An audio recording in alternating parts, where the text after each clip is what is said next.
Tonight was WWE's opportunity to really get the Woken Matt Hardy gimmick and character out in full to the WWE Universe.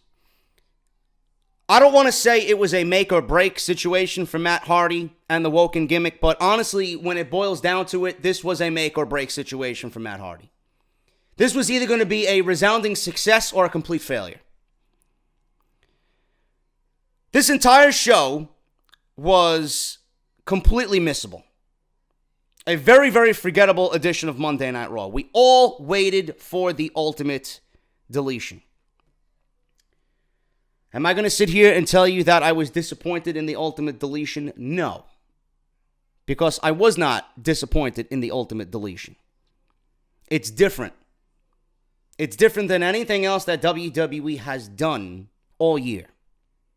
And being that we got something like this on the road to WrestleMania, where things are right now becoming very stagnant, I appreciate that. You know, I was not a fan of the broken Matt Hardy gimmick when it was first introduced. I quickly warmed up to the gimmick and fell in love with everything that Matt Hardy was doing for the right reasons. Everything about the gimmick reminded me of why we fell in love with professional wrestling to begin with. Everything about the gimmick just reeked of old school. Everything about the gimmick, you can see that Matt genuinely loved doing it. Not because it was the most popular thing in the world of professional wrestling at the time it was introduced, but it gave Matt a sense of creative freedom. And he knew with everything he put into this gimmick and how well it got over, you know, it was just organic in how everything came to be. And you've seen that. You've seen how he loved doing what he was doing. You've seen how natural everything felt. It was different than anything we had been seeing at that time in professional wrestling. Everywhere Matt Hardy went, he was living the gimmick. There's not anywhere he went, there's not a show he went on, there's not a podcast he went on where he was not speaking in the broken language. I appreciate that. I fell in love with the music. I fell in love with the gimmick. I fell in love with the wardrobes. I fell in love with the piano. I fell in love with the white streak in his hair. This is great shit. This is exactly why we fell in love with professional wrestling to begin with. Characters like this. And the fact that Matt was living this gimmick everywhere he went was a testament to how great of a mind he is. How great of a performer he is. And I can appreciate that. This was a make or break situation for WWE and Matt Hardy. There was a lot I really liked about the Ultimate Deletion, but I would not be sitting here doing my job if I did not have criticisms. I have to have criticisms, man. I can't sit here and tell you everything was great. Ultimate Deletion was a resounding success. I could sit here, but then I would be like everybody else. And that's not me. I have to give you criticisms. If you want somebody who's going to sugarcoat everything, this is not the channel for you. It was not perfect. Did it do its job? Yes. Did I enjoy it? Absolutely. Did I smile? Yes. Could it have been done better? Yes. Could they have been given another 5 to 10 minutes to tell this story? Yes. Did I think the ending was underwhelming? Yes. Yes. But underneath all the criticisms, the majority of what I've seen, I really appreciated. And if you guys watch my NXT reviews, you know I pay attention to detail. And you know I love just being aesthetically pleased by visuals. I was aesthetically pleased by the visuals of this match. Right from the get-go, this is fucking great. This is great. Bray Wyatt walks up to the Hardy family compound. You got the big gates with the big M on the front gate. Bray Wyatt's holding the lantern. He's got his vest on. He don't even take his jacket off. Gate opens up. He's met by Vanguard 1. Vanguard 1 in the dark hovers down. Bray's holding the lantern. All of a sudden, Vanguard 1 pops up with a night vision image of Matt Hardy saying, "Welcome, Bray Wyatt. Welcome to the Hardy family compound. Follow the music." You got Rebby playing Bray Wyatt's theme song on piano. How fucking great is that? And as Bray Wyatt is walking into the backwoods of the Hardy family compound and he's listening to the melodious tones of Rebby Hardy play his theme on piano, and you see the visual of Bray Wyatt and nothing but his lantern walking through the woods, walking towards Matt Hardy, who's waiting for him in the ring as the ring is dimly lit by candles. Dude, that is fucking great. Just the visual of that alone is fucking fantastic. So Matt Hardy is in the ring. Bray Wyatt is there. He's standing there with a lantern on the ring apron, and Matt Hardy says, "Bray Wyatt, I knew you'd come." And he's just standing there as Rebby's music just dies down. I really appreciated the fact that it started in a ring and it didn't start by a pool or in the woods or by the Lake of Reincarnation. I like the fact that it really lived up to the original and it started in the ring. Almost identical to where the first one started. Nothing in the ring that these guys did was going to blow you away. It was punch, kick, ground and pound here and there. And, you know, there was a Sister Abigail attempt. Nothing really groundbreaking here. It was very minuscule, very minor happenings that happened in that ring. The one thing is that Bray Wyatt leveled Matt Hardy with a fucking lariat. That almost took his head off. Bray Wyatt then says, "Oh, pardon me, I forgot to get you guys a housewarming gift." So he goes underneath the ring and grabs a steel chair. And he starts hitting Matt over the back with the steel chair. Bray kisses the chair. Matt then tells Vanguard 1 to initiate. And Bray Wyatt standing there saying, "What? Initiate what?" And all of a sudden, we see fireworks going off behind the ring. And it's supposed to be Vanguard 1 initiating a rocket attack, quote unquote, on Bray Wyatt. So we got fireworks going off. This distracts Bray Wyatt. Matt drops him. Matt picks up the steel chair, starts hitting Bray Wyatt with the steel chair. Wyatt ends up outside the ring, rolling through the dirt and the grass, and he rolls away. They start brawling on the outside. Again, attention to detail. I love WWE's production team. It looked like they took a page out of a Netflix original horror movie, or they took a page out of Resident Evil, or they took a page out of Metal Gear Solid, you know, with the night vision and the font. They started in the ring, and then they went to the next part of the match, and this part of the match was called the Dilapidated City. And the Dilapidated City was very reminiscent of the Wyatt family compound. So they start brawling, and Matt is on the ground. He's laying with his back against this building. Bray Wyatt is there ready to attack, and Matt says, "Bray, does this look familiar?" And Bray Wyatt starts having flashbacks of when Randy Orton burned down the Wyatt family compound when he was trying to dig up Sister Abigail's remains. So that is another thing that I really enjoyed, that Bray was having flashbacks and Matt was playing mind games to the point where wherever they were reminded Bray Wyatt of his home.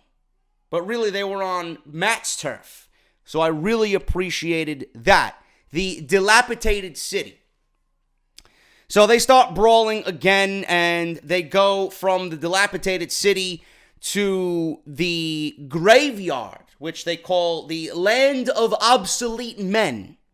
And you see a bunch of tombstones, quote unquote, that look like the Hardy symbol, the old school Hardy symbol. And Bray has a kendo stick. And he's chasing Matt in and around these tombstones. And they sped up the footage, and Bray could not find Matt. Matt was dipping in and out behind these tombstones. Bray was trying to nail him with the kendo stick. Matt just tired Bray out to a point where he couldn't find him amongst these tombstones. So they walk into the woods now. They walk into the woods. So Matt is in the woods. Wyatt works Hardy around and with the kendo stick. The kendo stick's broken at this point. Wyatt mounts Hardy and starts grounding and pounding him, laughing. Wyatt brings Matt over to another area and throws him into a garage door. This garage door raises, and there's another wrestling ring that we see, and this is called the Dome of Deletion. You got a lawnmower and a old rocking chair on either side, and you got the ring right there in what Matt calls the Dome of Deletion. Wyatt keeps control. They start fighting. Matt turns it around, grabs a ladder. He starts beating Wyatt with the ladder over the back, jams it into his gut. Matt then welcomes Bray Wyatt to the Dome of Deletion. He then goes over to the lawnmower, the mower of lawns. And then he's like, what was it? The mower of lawns and the chair of wheels. He was just looking back and forth. You know, the chair of wheels, the mower of lawns. Which one am I going to use? He ends up getting on the mower of lawns, the lawnmower. And he's about to run over Bray Wyatt with this lawnmower. Bray Wyatt is laying on his back. He gets up and does that spider crawl. He gets back to his feet, and then he slams Matt's face on top of the lawnmower, and he starts laughing. He brings him into the ring. Wyatt tries to keep control, and Wyatt tells Matt, "Let's go home and finish this." So there's a brief moment where they're wrestling in the ring. They don't really fully get in the ring. Wyatt slams Matt on the apron, tells him, "Let's finish this. Let's take you home." So Wyatt drags Matt out of the Dome of Deletion. Vanguard 1 is surveying the area. He can't find anything. Matt is dragging on the floor. Bray has, I believe, him on his shoulders. You got Bray Wyatt carrying Matt on his shoulders. Vanguard 1 surveys the area. He pinpoints their location. So they're heading towards the Lake of Reincarnation. So Wyatt drops Matt in the grass. Matt then starts calling for Skarsgård, the dilapidated boat. Wyatt keeps on attacking him, goes for his sister Abigail, but Vanguard 1 comes to make the save. So before Sister Abigail is applied and completed, we've got Vanguard 1 here, you know, with the outside interference, I guess. So Bray Wyatt grabs Vanguard 1 and laughs at it. Wyatt then says, "I'll deal with you later," and just shoves him away. So Wyatt then turns to the boat, and all of a sudden, Skarsgård is turned upside down. It's turned upside down. When they first got there, it was just sitting there. And then when Bray Wyatt turns around, the boat is flipped upside down. He turns the boat back to its original state, and underneath the boat was not Matt Hardy. It was Senor Benjamin. So Senor Benjamin is underneath the boat, and he has a globe in his hand. It looked like a rubber toy. It was a globe. He throws the globe, or the world, at Bray Wyatt, and Senor Benjamin starts to sing, "You got the whole world in his hands." And Bray Wyatt looks very confused here. He don't know what the hell's going on. He sees Senor Benjamin when he should have seen Matt Hardy. All of a sudden, we see Jeff Hardy to the right of Bray Wyatt, dressed as Brother Nero with the white eyes and the robe. And Jeff Hardy says, "You got the whole world in your hands." He starts singing it. So you got Senor Benjamin who sang it. Brother Nero who was there, Jeff Hardy, sang it to him. And then Matt reappears all of a sudden. I think he drops Bray Wyatt with a twist of fate on the grass. And that was it. And that was it. 1, 2, 3, the match is over. And I'm like, that cannot be it. That cannot be it. I was hoping that they would have done something a little bit more risque to end it. I felt like at this point they had rushed through it, and I don't know why it would have ended right there. So all of a sudden, the 3 count is made, and we got Bray Wyatt being thrown into the Lake of Reincarnation. Matt throws him into the Lake of Reincarnation. Disappears. Matt then tells Senor Benjamin to retrieve Bray Wyatt's corpse from the Lake of Reincarnation. Bray Wyatt is not there. Senor Benjamin goes digging around in the Lake of Reincarnation with a rake or some type of instrument to pull him out. Bray Wyatt disappeared into the Lake of Reincarnation. Matt then declares the Great War is over and Bray Wyatt has been deleted. Matt then does the delete chants and Monday Night Raw goes off the air.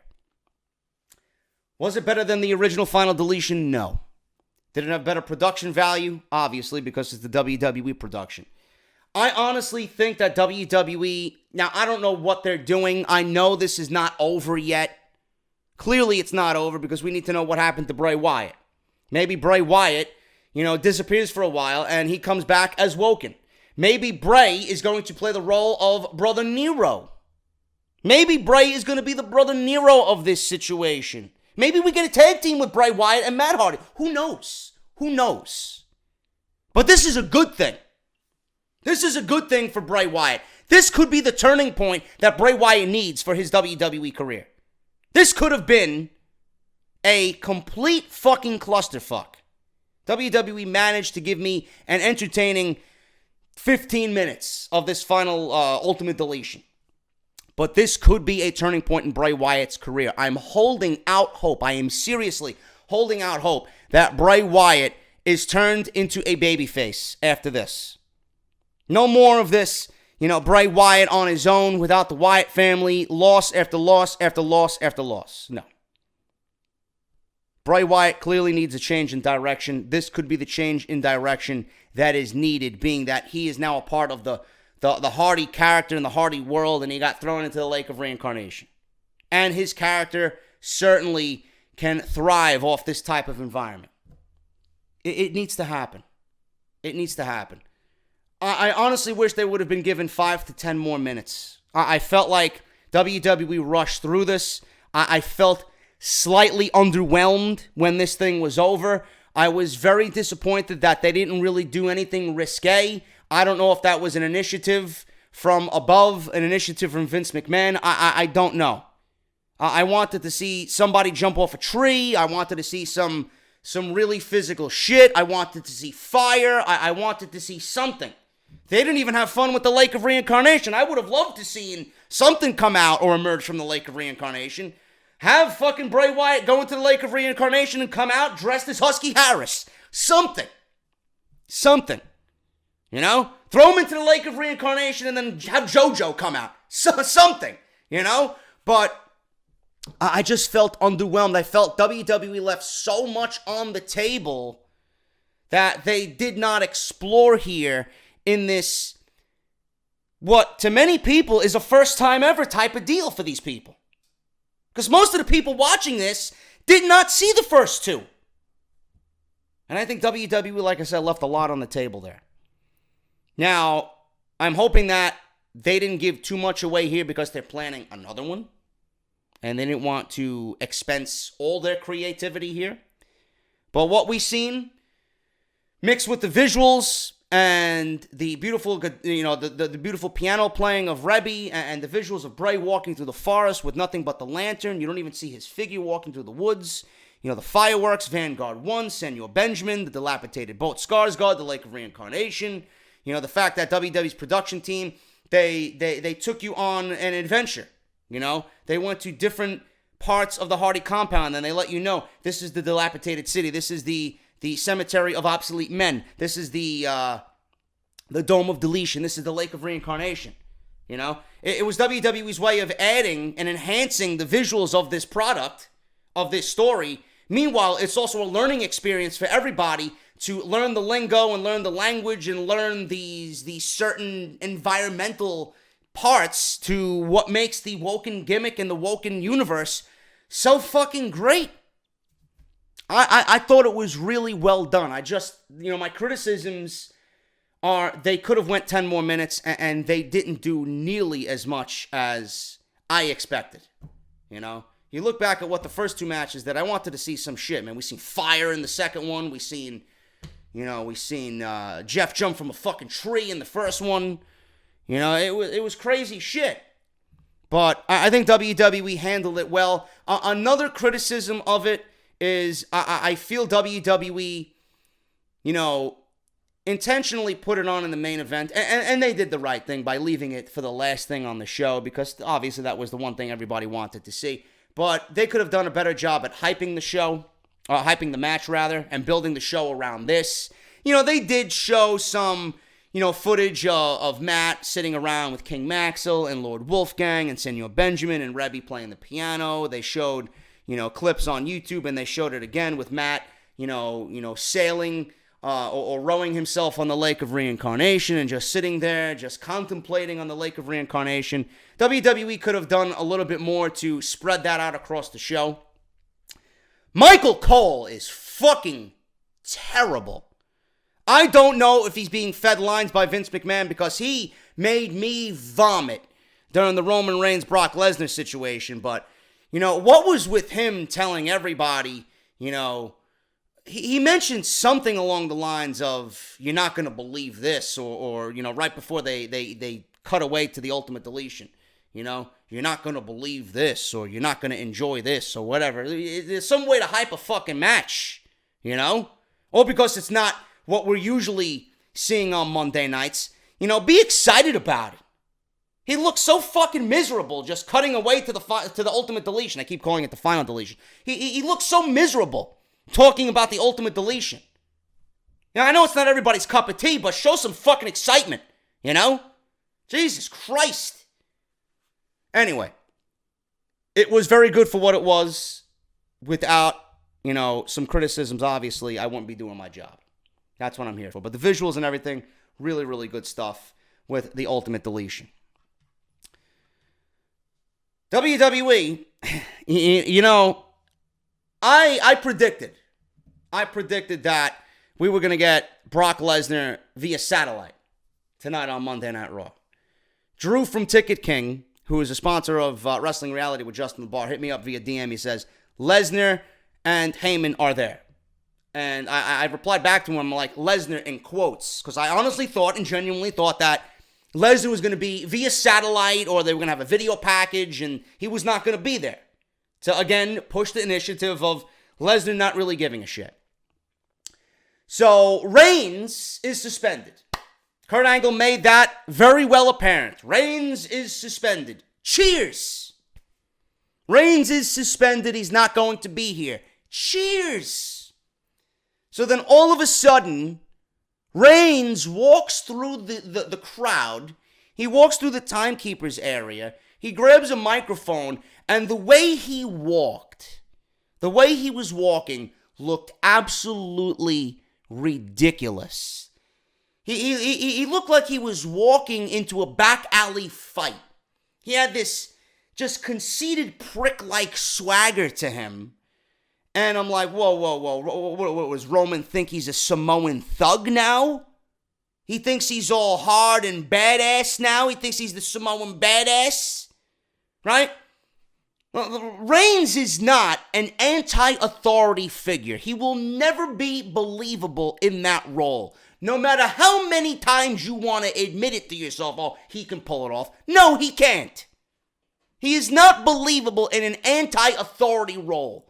Comes out defying Vince McMahon. He's not even supposed to be there. He's suspended.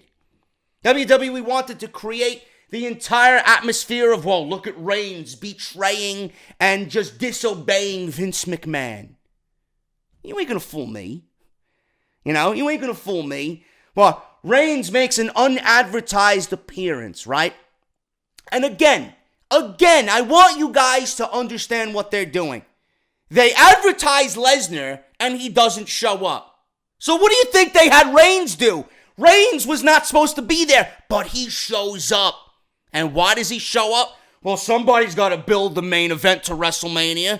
I'm not Lesnar. I show up, whether the authority and whether management likes it or not. Oh, Roman.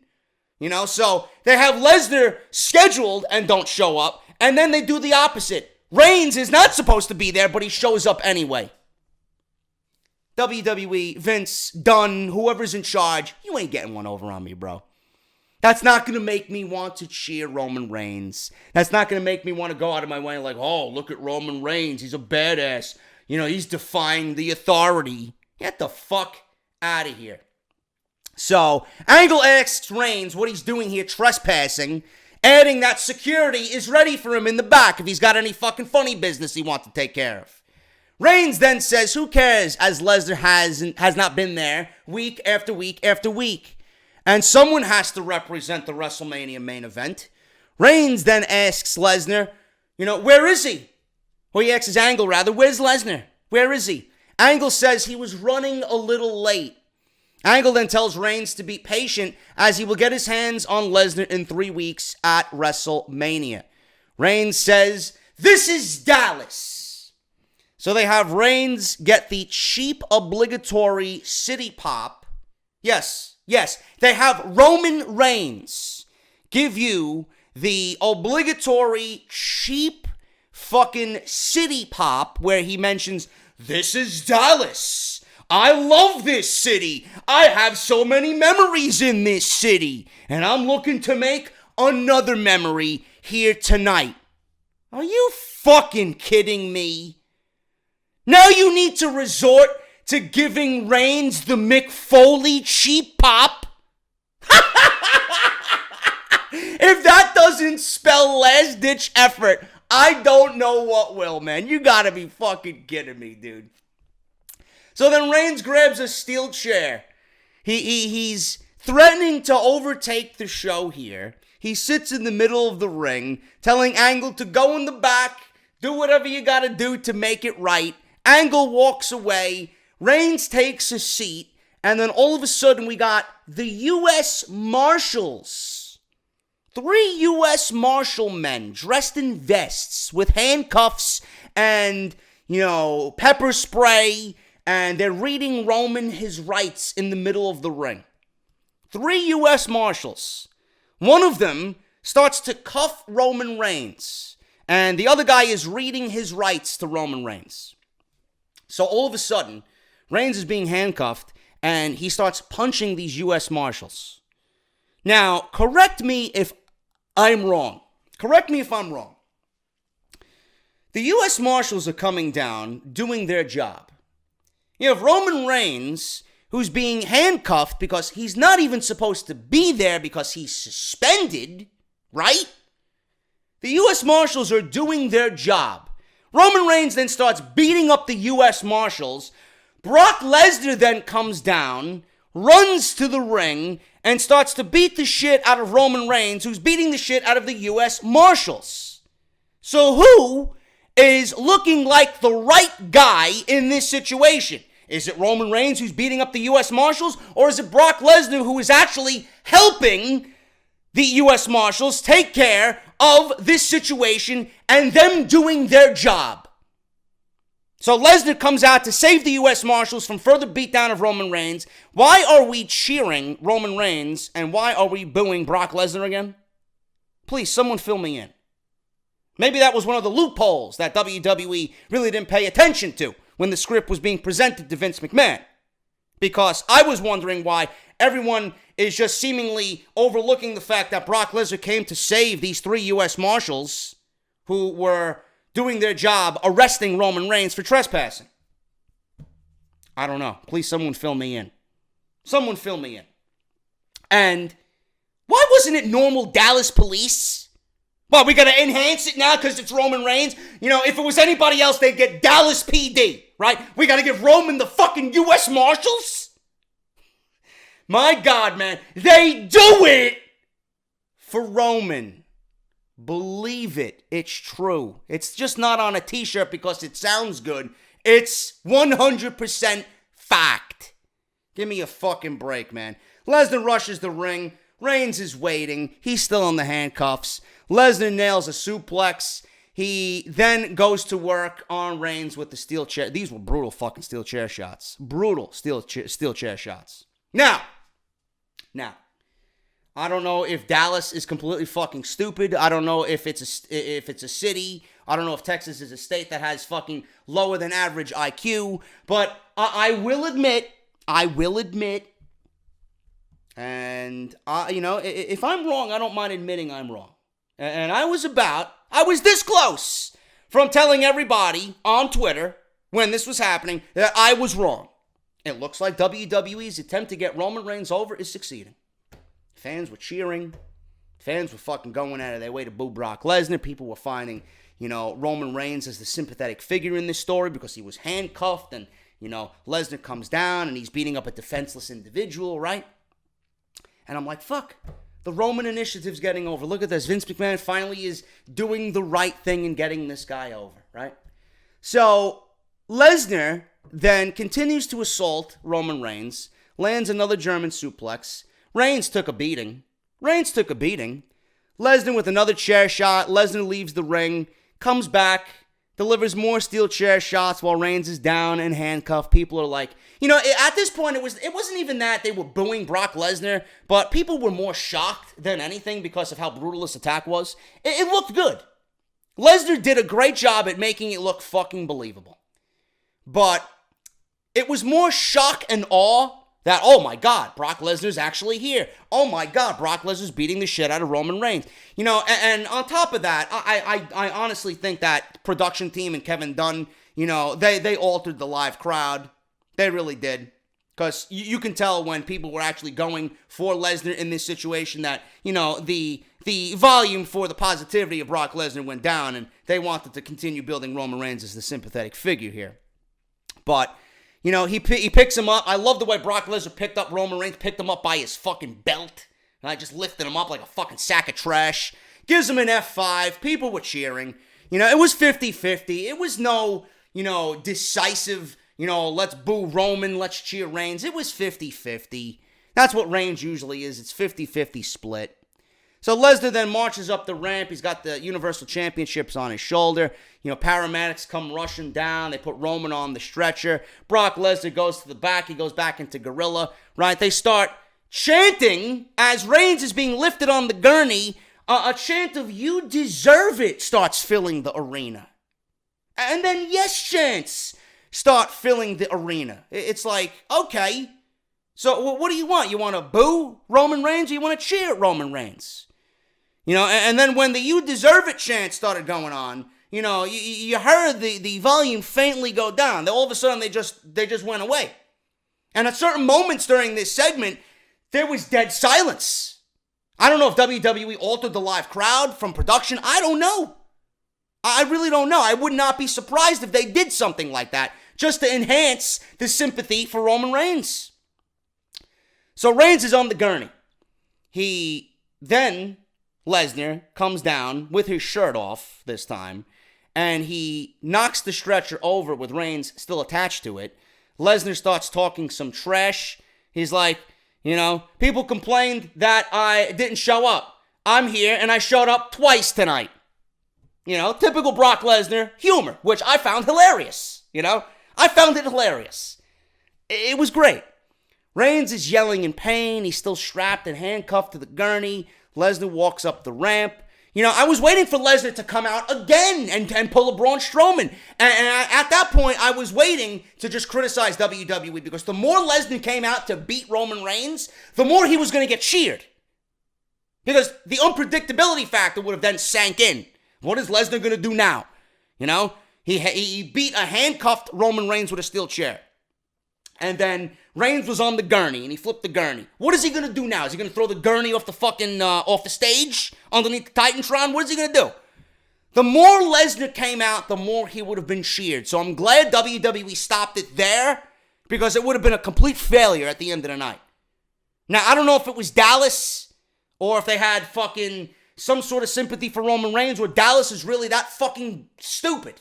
And he had a bunch of blithering idiot casuals in the fucking audience that don't know what the fuck's going on. But I will say this. WWE had me there for a split second believing that this Roman initiative is actually working. It ain't going to work. It ain't going to work. Tonight was more shock and awe. Tonight was more shock than anything that Lesnar beat the shit out of Roman Reigns in the way that he did. And all of this is going to mean nothing when we get to WrestleMania. Both men at this point are going to be booed out of the fucking building. Because I think people right now are sick of Brock Lesnar and his title reign, and people are just sick of Roman Reigns in general. There's no way that Roman Reigns is going to win that title and have people okay with it at the end of the night on April 8th. No, it's not. People are going to see Roman Reigns win the title again and people are going to shit all over it. And what do you think the reaction is going to be when it comes out on Monday Night Raw on April 9th? Do you honestly think that what you're seeing tonight and the sympathy that you're going to see tonight and possibly next week and then the week after that on the go-home show, you think the sympathy is going to be there for Roman Reigns? Of course not. These people are going to ask for a public execution on the Raw after Mania. This will mean nothing. Nothing at the end of the day. WWE could certainly try. They're pulling every fucking playbook or play in the playbook. It ain't going to work. It ain't going to work. Believe me. Anyway, those are the only two big things that happened on this show, believe it or not. You know, Asuka and Alexa Bliss. Alexa Bliss came out and cut a promo on how she's always hated Nia Jax, and she used Nia Jax. She was a 300-pound fucking disability. You know, she's glad that she's got this 300-pound disability off her back. Oh, it feels good to say that. Let's make fun of Nia Jax's weight all of a sudden. You know? The face turn, the babyface transformation of Nia Jax is now complete. I was not looking forward to this match with Asuka at all. At all. I didn't expect much of it. You know, Asuka got an ankle lock on Alexa Bliss. Bliss then grabbed the bottom rope, or tried to grab the bottom rope. Asuka pulled her back. Mickey then tries to get involved. What the fuck was with Mickey's haircut, dude? Holy shit, she looked like fucking, she looked like, what's that fucking Looney Tunes character? She looked like Foghorn Leghorn tonight. What the fuck was that? Normally, Mickie James looks like a fucking knockout, 10 out of 10 every night, every Monday night. She looked like fucking Foghorn Leghorn from Looney Tunes tonight. Are you kidding me with that hairstyle? Jesus Christ. Unreal, man. Bliss grabs the bottom rope. Asuka pulls her back. Mickie James tries to assist Bliss and grab Bliss to pull her underneath the rope. The referee sees her. Bliss then finally gets to the bottom rope. Hold is broken. Mickie then checks on Bliss, who rolls to the floor. Bliss ends up selling an ankle injury on the floor and gets herself counted out. She don't even get back in the ring. She has Mickie grab the title. They walk up the ramp. Mickie helps Bliss to the back, and the referee counts her out. What a great champion you got there, Monday Night Raw. What a great champion. Doesn't defend the title at all since October. And now look, right? She's got her one big match against Asuka. And what does she do? She runs away. Oh, but JD, she's playing the good heel, man. Right? Give me a break. Alexa Bliss's time has come. Get the fucking title off of her. She has done nothing with that title, and she's done nothing to make it important. Please. As far as I'm concerned, Alexa Bliss and Nia Jax, which was made official tonight, by the way, because after the match, Nia Jax ends up running down, takes out Mickie James at ringside. I've never seen Nia Jax run so fast. Jax is chasing Bliss. Bliss goes over the barrier into the crowd, but Jax grabs her by the hair. Bliss nails her with a back elbow to break free. Jax goes back to ringside and floors Mickie again because Bliss ran through the crowd. She broke free and ran through the crowd. Jax then chases her to the back as they disappear, and Nia Jax never gets her hands again on Alexa Bliss. Kurt Angle's on the phone. At this point, Alexa Bliss storms into his office and says she wants Nia suspended. You know, forget that. She wants Nia arrested. Angle says she's had enough. Angle says he's had enough of the arrests tonight because Roman was arrested and is tired of people telling him what to do. He's also happy about, he's not happy about Alexa Bliss' insult at Nia Jax because his daughter and the other girls around the world all heard her last week talking shit, and again talking shit about Nia this week. Angle says the Raw Women's Champion should be a role model. If that doesn't give away the winner of the fucking match, I don't know what does. So Alexa Bliss's title reign is coming to an end at WrestleMania. I don't give a shit who has the title, as long as it's off Alexa Bliss. Jax versus Bliss at WrestleMania 34 is made official. Pre-show trash. There is so much other shit on that 7-hour show that I would rather see than Alexa Bliss versus Nia Jax. Alexa Bliss and Nia Jax is not WrestleMania worthy. It is fucking a piss-poor, fucking sloppy match waiting to happen. If the match doesn't end, in fact, I hope it's a squash. If the match doesn't end in 3 minutes flat with Nia Jax leg dropping Alexa Bliss into oblivion, I'm going to be disappointed. Nia Jax is going to be the new women's champion. Good. I'm tired of Alexa Bliss. Let's get some fresh blood flowing in the Raw Women's Division on Monday Night Raw. Braun Strowman talks about his Battle Royal win, brags that his tag team title Battle Royal win last week was great, and says he's going on to WrestleMania 34. Braun says management informed him earlier this evening that he has to have a partner for the Raw Tag Team title match at WrestleMania. But he doesn't think he needs a partner. And I think he needs a partner. I don't want him going into that match by himself. He knows he can win the tag team titles by himself because he is the monster among men. And then all of a sudden, you got the Bar coming down to the ringside area. Sheamus and Braun, or Sheamus and Cesaro rather, says Braun is out of his mind if he thinks he can beat both of them by himself. Sheamus says last week's Battle Royal win is different than beating the greatest tag team in the world. Sheamus and Cesaro then continue to go on about what makes a tag team successful. Now, Cesaro, I don't know if this was actually scripted this way or if he fucked up his lines, but Cesaro says he has to sleep together with his partner to understand what makes a great team.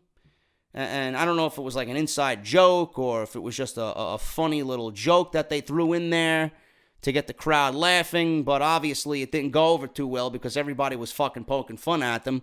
They tell the crowd to grow up because Cesaro meant room together, not literally sleep together. They go on, and Braun tells them both to shut the hell up. Sheamus then says he and Sheamus have defeated every team on Monday Night Raw, and it will be no different with Braun and whomever his partner is. Sheamus says Brock's beating on Roman Reigns from earlier will be nothing compared to what they do to Braun's team at WrestleMania. Braun says they shouldn't be worried about Reigns or Lesnar. They should be worried about the WrestleMania title shot and the fact that Kurt Angle told him he can wrestle one of them tonight, right now. Braun asks which one of them wants to get these hands, and a "get these hands" chant starts breaking out. All of a sudden, Cesaro is shoved into the ring accidentally, and he is the one to challenge Braun Strowman here. This one didn't last very long. Cesaro came off the turnbuckles, but Braun caught him with a big right hand. I guess he picked that one up from, well, it's the big gay. Came off the rope with a slingshot, punched him right in the face. Big power slam for the pin. 1, 2, 3. Braun Strowman beats Cesaro on Monday Night Raw.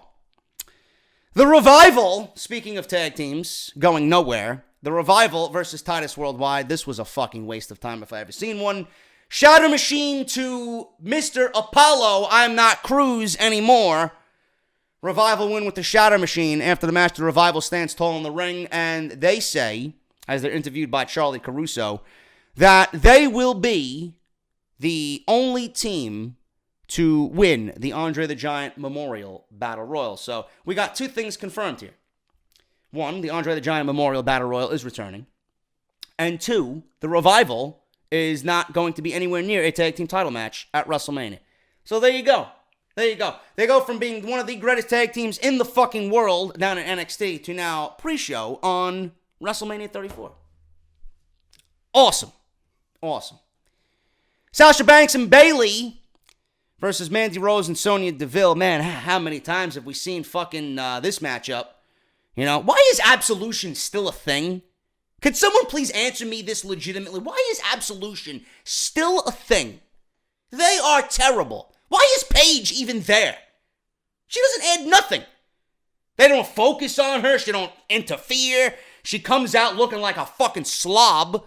She got these black pants on with a fucking shirt tied around her waist, right? Mandy Rose and Sonya Deville come out to Paige's music, right? They have no identity. I've mentioned this already. Sonya Deville and Mandy Rose have no identity. Do you know how ridiculous it looks with Sonya Deville shadow boxing in the middle of the ring to Paige's theme music? That irks the shit out of me. Mandy Rose, right? She looks like a fucking Playboy bunny coming out to Paige's theme song. Please, can we rectify this soon? Or just go back down to NXT. This one really was just built around Sasha Banks and Bayley. You know, they had a promo in the ring, did Bayley and Sasha Banks, and it was much better than what we've seen with Alexa Bliss and Nia Jax. I'll tell you that right now. This should be the Raw Women's Championship match at WrestleMania. I don't give a fuck what anybody says. You know, Sasha Banks says, listen, I want to make up. I don't want to be angry at you. I don't want this fighting and bickering. You know, I know when we have our fallouts. It's not really all that serious because we're best friends. Bayley is still mad at Sasha Banks for what happened in the Elimination Chamber. Bayley should not be upset at Sasha Banks for what happened inside the Elimination Chamber because Sasha Banks said it herself. It's every woman for herself. We both want the Women's Championship. Why would I rescue you or help you in that match? Like, why is that the reason they're giving Bayley to be upset? Sasha Banks is telling you exactly what needs to be said. It's every woman for herself. Why are you mad? You could have did the same thing to me, and I wouldn't have been upset because I would have did the same thing to you. I don't get it. This company, at the drop of a dime, makes Bayley look like a blithering idiot every single time. Now, what Bayley should have said, if you need me to go back and rewrite the script, we're best friends. It was 2-on-1 against Alexa Bliss. Why didn't we take out Alexa Bliss, or why didn't you think for us to take out Alexa and have us fight over the Women's Championship? That's what should have been said. That's what should have been said. But no, they make Bayley look like a fucking retard. And I will say this, man. I will say this. Two things I noticed about Bayley in this match. One, if Bayley was to turn heel, I think she would pull it off. Honestly, I think Bayley would pull it off. I am very interested to see Bayley have some sort of mean streak. And there was one instance in this match where Bayley didn't smile. And Bayley had, I think it was Sonya Deville in the corner, kicking her, stomping a mud hole in her, reminiscent of what Stone Cold Steve Austin used to do. And she just showed aggression. This is the Bayley I want to see.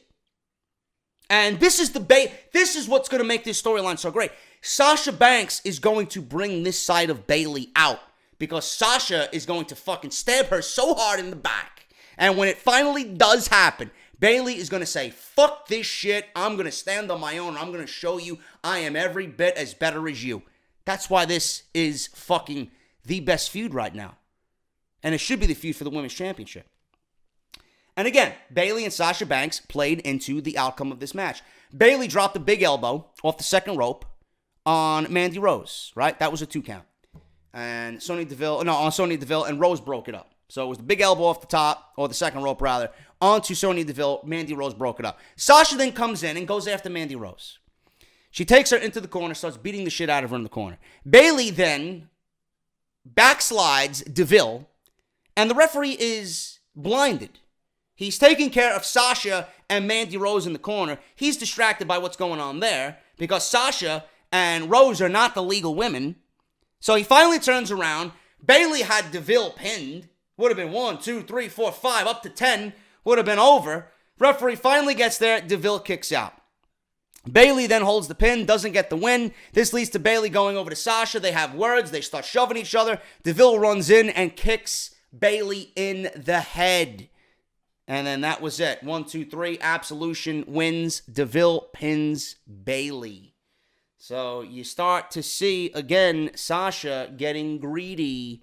Sasha with her ego taking over. And Bayley, again, is the recipient of Sasha Banks just not caring. And I'm loving it, man. I think this is a great storyline. I think they're building this nicely. Sasha Banks did mention in the promo that she did on Bayley that she will be in the Women's Battle Royal. So it's confirmed that the duo of Bayley and Sasha Banks will be in the Battle Royal. And I'm glad they're going to be in the Battle Royal. I really am. Because I mentioned on Off the Script today. If you guys missed it, it's live on the channel right now. Go check it out. We talk about Bayley and Sasha Banks as the main story. The big story going into this was that the rumors are that Bayley and Sasha Banks kind of sabotaged their own match because they knew it was going to be given the time that it deserved at WrestleMania. And if this match would have been given its own one-on-one, if these two women would have been given its own one-on-one match, there would have been 5 women's matches at WrestleMania. And that's way too much. That's overkill. And it wouldn't have been given the time it deserves. It would have been given like 7-8 minutes, and you can't tell a story. You can't culminate this story that they've been building for months in 8 minutes. I'm sorry. So Sasha Banks and Bayley are going to be in the Women's Battle Royal. You build the Women's Battle Royal around that.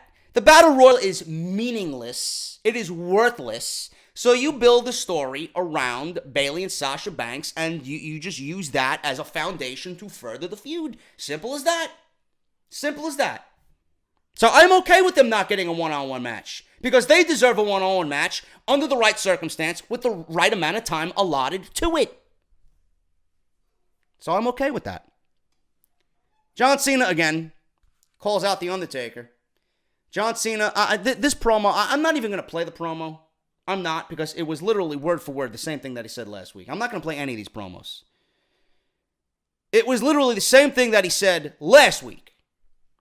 Nothing more. Just him hyping up the crowd, him wanting the crowd to show their excitement about The Undertaker and John Cena at WrestleMania. Says, this is not your typical Raw because everything is bigger in Texas. Cena then plugs WrestleMania 34, says he gave The Undertaker a choice, yes or no. Cena goes on to say that as long as there is a WWE, the name The Undertaker has meaning. So, he starts hyping up The Undertaker about how important he is to the WWE. Cena says before he gets to Taker's response, he wants to know how Dallas feels about the dead man. They start cheering. Crowd pops for The Undertaker, who is a Texas native. Cena points to a fan dressed as a retro Undertaker in the crowd, and then he hypes the challenge again. Cena mentions how he's heard nothing in response, which is disrespectful not only to him, but to the WWE fans. Cena goes on about the Taker and the streak. Cena says if Taker is retired, say you're retired and everyone understands. But if you're not retired, then say yes and give the world what they want to see. Cena goes on about Taker drowning in his own insecurities and says he's not the God they made you. He's the man you allowed yourself to be, and that man is a coward. Cena declares that The Undertaker is a coward now. Same thing he said last week, pretty much. Hiding behind his wife's Instagram, yada, yada, yada. He asks Taker to please prove him wrong. Give him a yes or no. At this point, he doesn't need a yes or no. He needs some sort of stupid Undertaker stuff. Smoke, lightning, whatever, right? All of a sudden, we get Kane. Kane is the answer that we get. We don't get no lightning. We don't get no smoke. We don't get no gong. We don't get no fucking arena filled with darkness, right? Taker let everyone down. All of a sudden, Kane comes out. WWE, instead of letting Taker let us down, WWE let me down because I got to hear the fucking theme song of Kane as he walks down the aisle. When are they going to give this guy the mayoral fucking vote in Knoxville, Tennessee? Please, get this guy away from this show.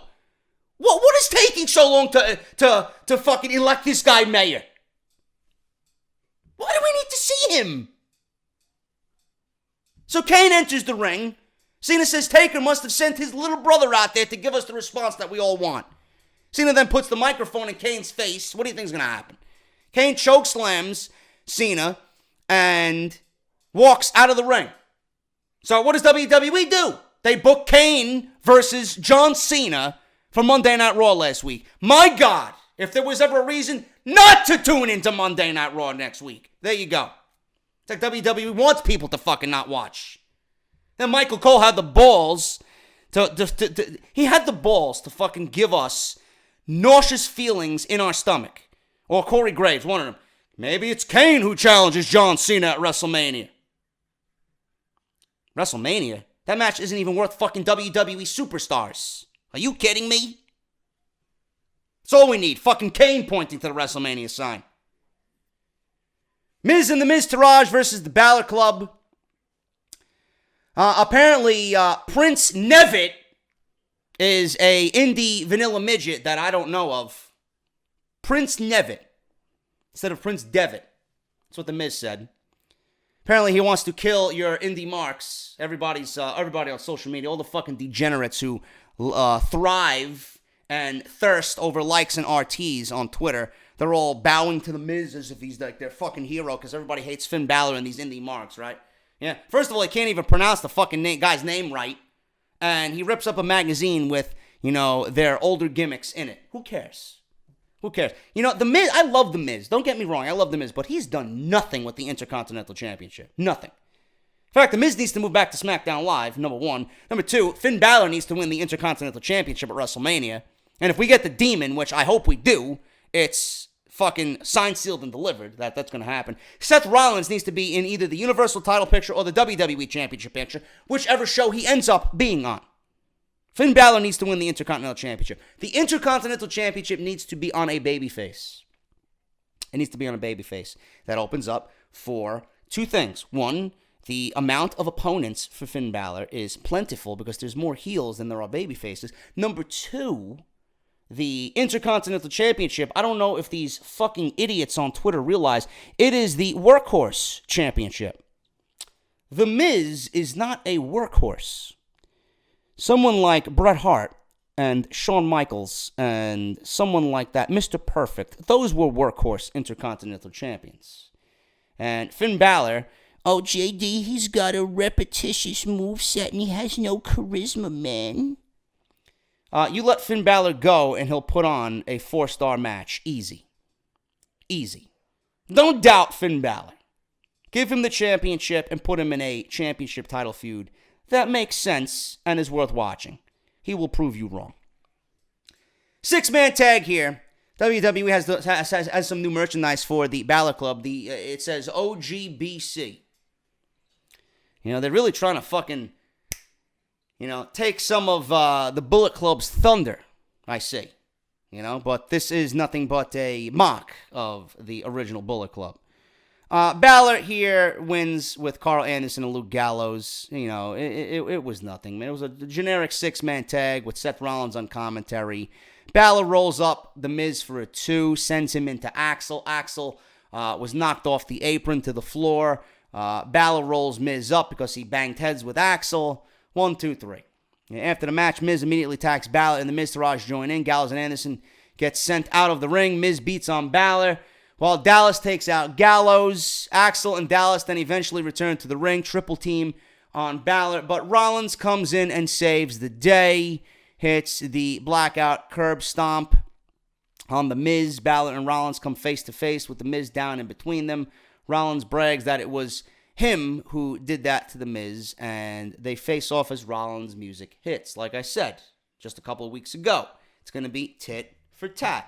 Balor comes out to kind of step into Rollins' spotlight, and now Rollins comes in to step in and take Finn Balor's spotlight, and that's your storyline going into WrestleMania. I don't give a fuck. Just get me to WrestleMania, because I guarantee you these three are going to put on a great match, mostly held up by Balor and Rollins, of course, But these three had the best main event of 2017 for Monday Night Raw back in May last year, so I'm expecting at WrestleMania, under the spotlight of WrestleMania, we're going to get something even greater than that, I hope.